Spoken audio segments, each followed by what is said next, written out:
Hi everyone, my name is Florence Ajala and welcome to my YouTube channel. I just want to say a big thank you to those that have been watching my YouTube channel and that has been subscribing to my YouTube channel, okay? So on today's episode of Early Years Matters, I will be discussing tips for planning activities with young children. Okay, so I'm going to be talking about three things that parents or practitioners or early years workers needs to take into consideration when planning activities with young children. Okay, so before you plan any activity with young children, the most important thing that you need to take into consideration is observation. So, what do I mean by observation? Observation simply means watching and listening closely to the child or the children. It is through observations you find out about the likes of the child, you find out about the dislikes of the child, and you find out about the needs of the child. Okay? And there are two ways you can observe children. You can either observe them formally or informally. Okay? So, like informal observation will be mostly applicable to parents. So, you might be cooking, you might be on the phone, you might be watching TV, you might be engaging in something else, but at the same time, you're keeping an eye on your child.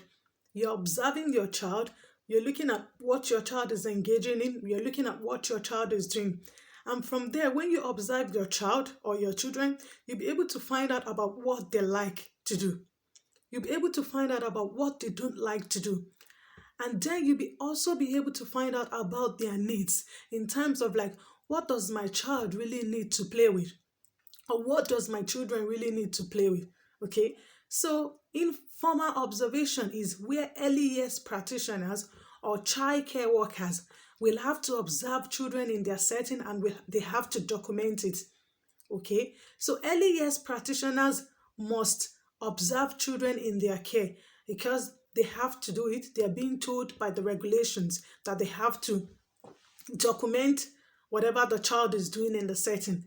And when early years practitioners or early years workers, when they observe children as well, it tells them a lot about the child. They're going to find out about the likes of the child. They're going to find out about the needs of the child. They're going to find out about what the child does not like to play with. And from there, you can be able to take it on. So I'll give you an example. Let's say through observation, like parent, you observe that your child loves to talk. And what is that telling you? You have to engage the child in conversation, in discussion. And how can you do that? You can get books, okay? You can read books to the child. You can talk to the child because it is through what you observe that your child loves to talk. Maybe your child loves to engage in make-believe play, just talking to themselves, engaging in conversation. So you have to go ahead and develop that child, maybe through books, through engaging in conversation with the child. So observation actually tells a lot about the child. You find out what you don't know about the child. And with that, you'll be able to use that to plan activities with the child or children.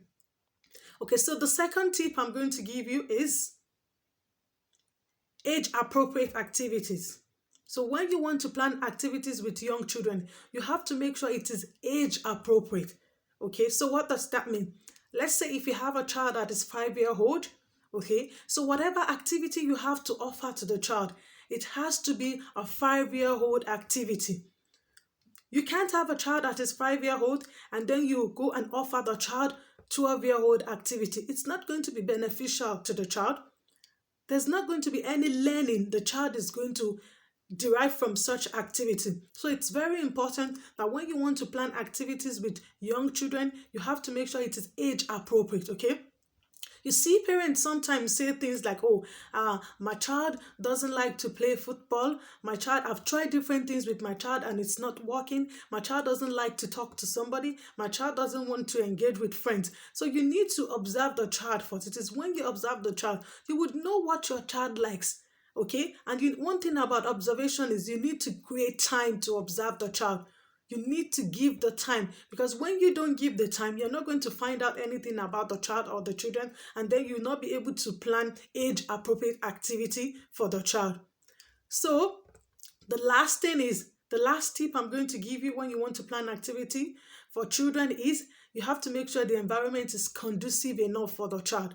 So let's say, for instance, you want to plan activity with the child and the environment is lousy or there's too much music going on. There's no way the child is going to engage in any activity that you offer them, because the noisy environment is a distraction to the child. Okay, so it's very important as parents, as practitioners, when you want to plan activity for the child, you have to make sure the environment is conducive enough for the child to engage in the activity. Okay, so if there's going to be music, if the music is going to be a distraction to the child, you stop the music while that activity is going on. Okay, you have to make sure that the room is well lit. Okay, so you have to make sure that you have all the equipment ready. You have the, maybe if you want to, a child wants to engage in painting, you have to make sure you have the painting brush.